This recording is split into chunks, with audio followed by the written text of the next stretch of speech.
our dilemma. We have simply just said, let's look at solving this issue another way. Some are saying that we don't have a problem with organ shortage. I say that they're in denial. To date, after 8 years of activities, including talking to millions of Canadians from all walks of life in 500 communities, Canadians have something to say. After talking to thousands of politicians from all 3 levels of government and many frontline hospital workers and related donor groups, Canadians have something to say. After hearing and witnessing case after case of emotional testimonies from Canadians that have suffered waiting on the list and live in every part of Canada, Canadians have something to say.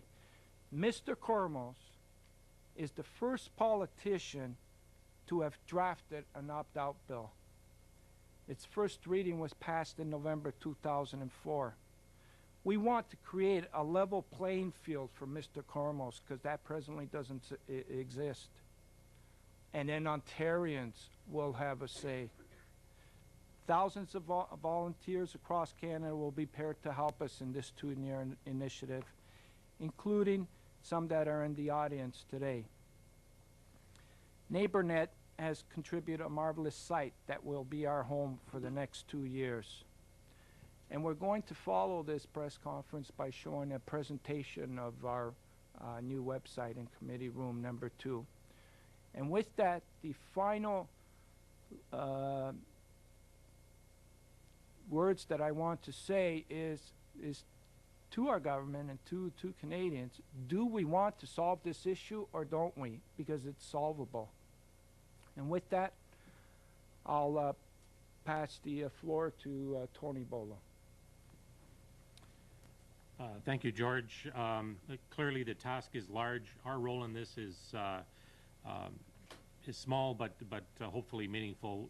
I'm Tony Bolo with NeighborNet, and we're going to be undertaking the online aspects of the campaign, and invite you to look at the site, and we'll be keeping it as up-to-date and current as possible, particularly as George comes back from Europe and his report, and subsequently monitoring the SOS 4000 campaign. Thank you. Thank you. And with that, if there's any questions from reporters? I'm not familiar with what the opt-out bill is. What is opt-out bill? Why does it have merit, do you think? Well, the opt-out bill was first created in Spain, 1989. And at that time, that country realized how important organ and tissue donation was. And the king, along with the present government, made it a top priority. And they went through the process of finding the ways of solving their present shortage.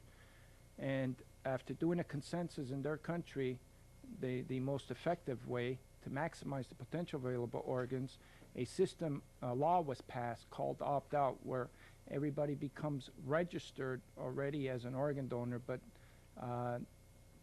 the public, people in that country, has the option to opt out. Soon after that, and up to today, 22 countries have developed that same system. And Spain will be one of the countries that we're going to be visiting.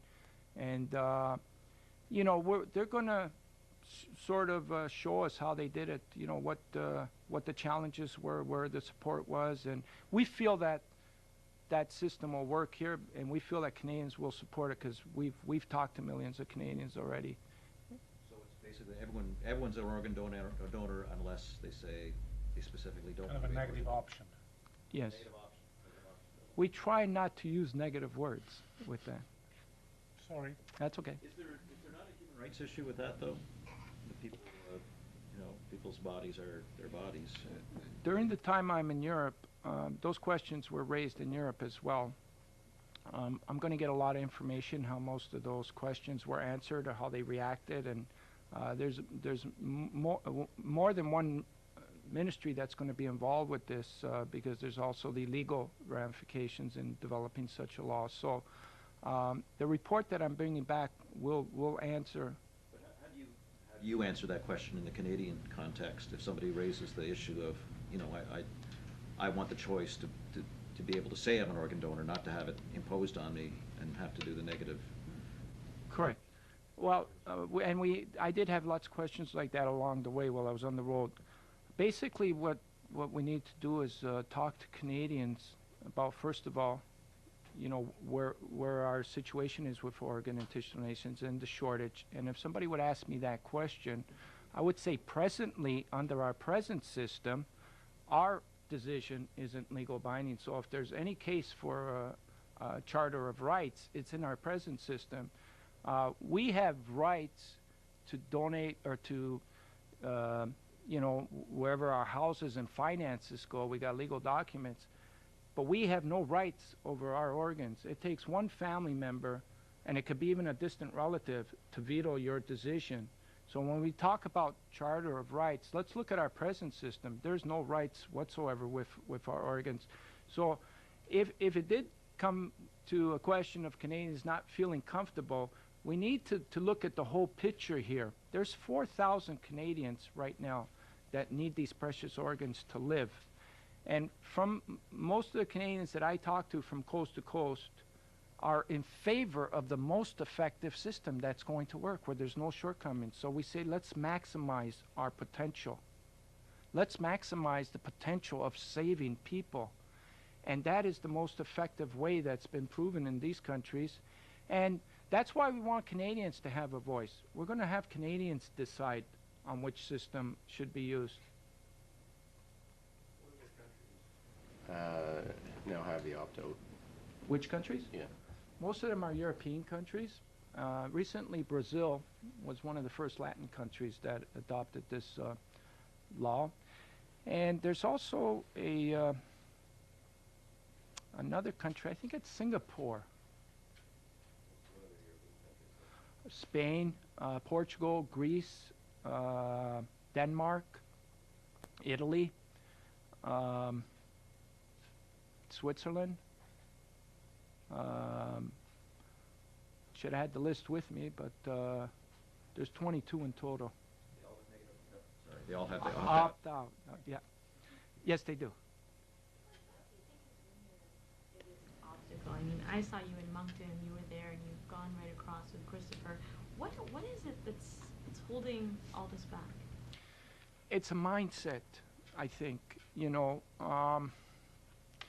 I think because you know we've been talking to so many politicians, and I think politicians have a fear of how the public's going to react to this, and that's why they don't take any aggressive steps in looking at this, and I've been trying to mention to them that they're wrong in that perception, because you know we've done 4 treks across the country, visited 500 communities. We talk to Canadians from all walks of life.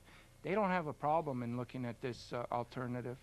So if somehow we can alleviate those fears and show them that this is what Canadians want, I think that'll make it more comforting for them to pursue it, because I'm sure every politician wants to maximize the potential of organs and save as many lives as possible. It's just the idea of having the government pass a law where everybody becomes registered is kind of foreign to them, you know. So this is why this report from Europe is going to help.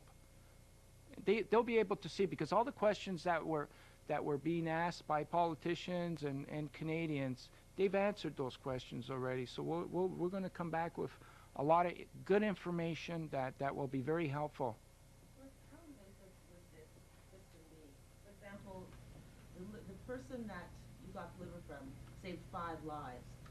If we had the opt-out system and say I died, would you harvest all of my organs, just one of my organs? Would it be tissue? What would you be taking? Because as we know, sadly, hundreds of people die every day. Would you be harvesting something from everyone, or would there be a limit?